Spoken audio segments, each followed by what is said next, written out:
Hello everyone and welcome on back to the channel. Thank you so much for being here, and today we have a new build to go over. We did the Ranger and now I'm going to be stepping into the Thief. Full disclosure, I don't play a lot of Thief, so this was really fun to work on, and it took me a little bit more time because I was like, where do I want to take this? For the gear that I've decided to run with, I've done a little bit of a swap with the Ranger, where on the armor it was mostly defensive things, and on your accessories they were your offensive stats. The Thief, I've swapped it. So here on my armor, I've taken assassins to increase my precision, my power, and my ferocity, really leaning into that thief assassin motif. And for the runes, I'm taking the superior rune of the worm, as they are pretty cheap on the trading post and should be fairly accessible for newer players. This gives me more vitality and ferocity, and then converts 7% of my vitality into additional ferocity, helping me out even more. For my weapons, just taking like assassins, damaging stuff. For my runes, not my runes, I should say my sigils, I'm taking the superior sigil of accuracy and also superior sigil of stamina. Your endurance is refilled each time you kill a foe. In open world, this is really fun, especially if you are fighting multiple mobs at the same time, or you're in an unfortunate situation where multiple enemies start to gang up on you. This allows you to dodge, and the main survivability tactic that thieves utilize is their dodge.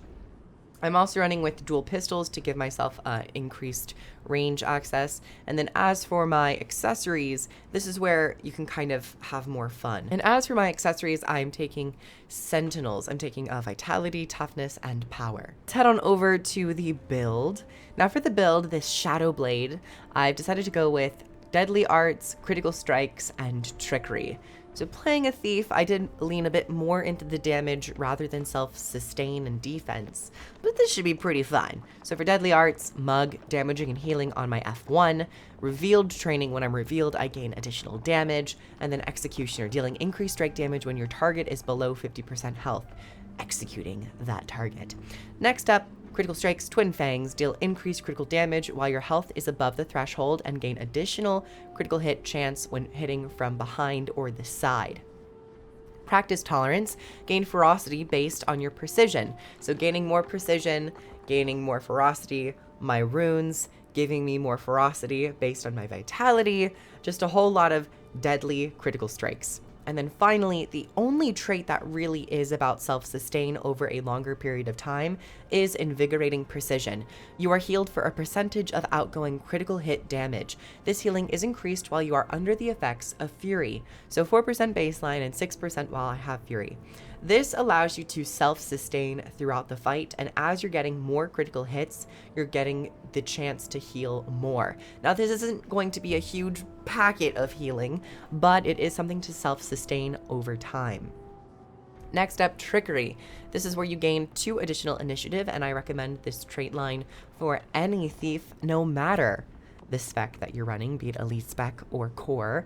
I've decided to run with thrill of the crime. When I steal, I gain fury, might, and swiftness, and I also share this out to allies, so a little bit of group access even on an open world build. Next up, bountiful theft. Stealing grants you and all nearby allies vigor, which increases your endurance regeneration, allowing you to dodge more, and I also rip boons from the target and grant them to nearby allies, so even more group access. And then finally, sleight of hand. Stealing also dazes the target and reduces the recharge of steel, making my F1 much more powerful. Just look at all of these effects that I'm getting just on my F1. Boon steal, damage and healing, poison application, I get a daze, and I'm also able to generate boons for myself and allies around me. Also getting initiative, just cannot critically strike, which is fine, yada yada yada, but it's all good, it's all cool. As for my utility skills, for the sake of further evasion and evasive tactics, I've decided to run with withdrawal on this build. However, I also enjoy hide in shadows, as this is a pretty nice heal. It grants you regen, and it also gives you access to stealth, which will give you access to revealed training.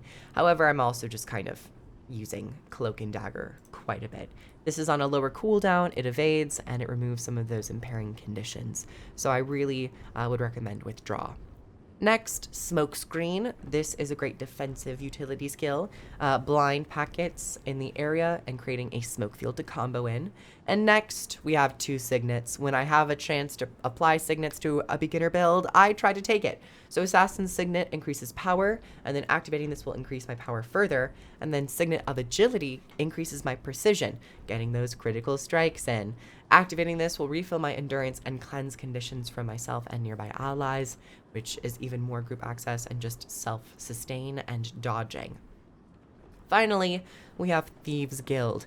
This is a great ability to use to conjure up 3 AI henchmen to help you fight in combat, and allows you to have a little bit more of an easy time in open world just fighting things. Let's go and fight our lovely giant. We're always subjecting the risen giant to our testing tactics. So let's summon our thieves and then we'll play behind. This is the build. You're going to want to try to stick around behind it. See Cloak and Dagger, getting access to that stealth attack with backstab, which does even more damage from behind. Really big strikes, really useful. And then also with our dagger setup, we can utilize Death Blossom, which is also an evade, and we're also applying bleeds. And even though we're not in a condition damage build, bleeding is still a very valuable condition to have as it's damage over time. Of course, if you are condition damage, you're gonna get even more use out of that. But then we also have our pistol. And this, you know, you can just hit your 2, immobilize, and just keep going. Now, does immobilize work on this? No, it does not. So, oh wait, it does actually. I thought it wasn't. But the pistol with unload, it generates might for yourself, increasing your damage, and it does a lot of packets. But if you're looking to get into close combat, you can steal, daze, do some damage, and heal, and look at all those wounds. Fury is something that you're really going to be having a lot of value out of, which it increases your critical strike chance.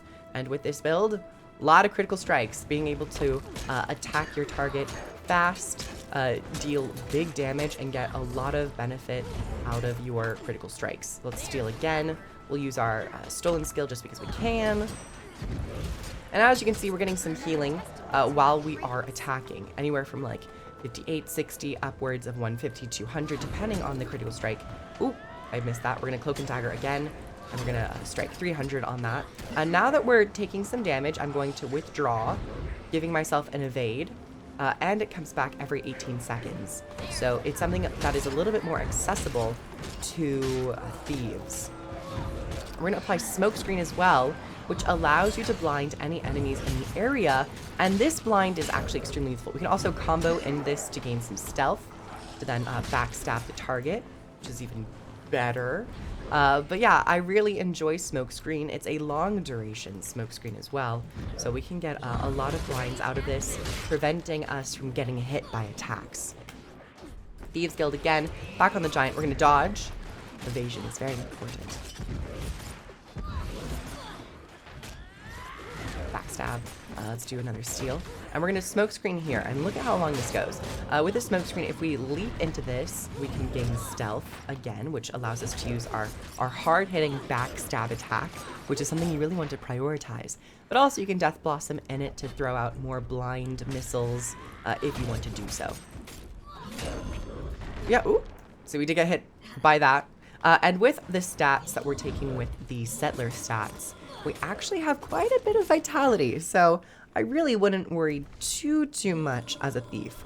But yeah, everyone, that's pretty much the build. It's a lot of stealth, it's a lot of critical strikes, it's a lot of evasion and blind tactics. And that's one way that the thief is able to buff itself and live in combat a bit more. Not necessarily tough where you're blocking attacks all the time, but it is certainly useful and powerful.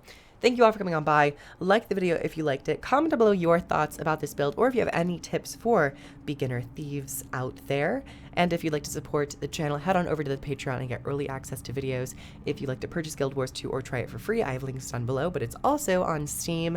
And I stream on Twitch every day of the week, streaming Guild Wars 2 and other MMOs. So feel free to catch me there. Thank you all for watching, and I'll see you all in the next video. Bye, everyone. Mwah.